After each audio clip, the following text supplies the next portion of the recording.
Hello there, welcome to the YouTube channel, and in this video I'll show you how to download and install the APKMB App Store to your Android TV without any issues. If you find the video helpful, make sure to like, subscribe and share for more important videos like this. So this method is going to work on your Android TV, Android TV box or Google TV, or literally any TV device that runs on an Android operating system. So what you need to do is that on your Android TV, go back to the download application. And for those who don't have the download application on the Android TV, check the description of this particular video. There is a link I've added that is going to guide you to install the application to your Android TV. So after installing the application, just go ahead and launch it. And once you're here, just quickly type in this code 26312. This is the code to launch the APKMB App Store. So once you type in the code, click go.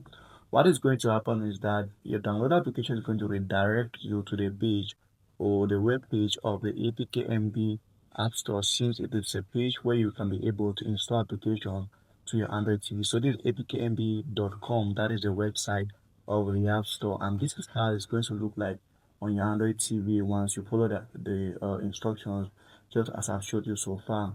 So this App Store allows you to install applications and it's quite simple. Just go over here and type in the application that you're looking for, or you can go over here to categories of applications and type in whatever you want, and you'll be able to install to your Android TV. So that's it about this video. If you found it helpful, please like, subscribe, and share for more important videos like this.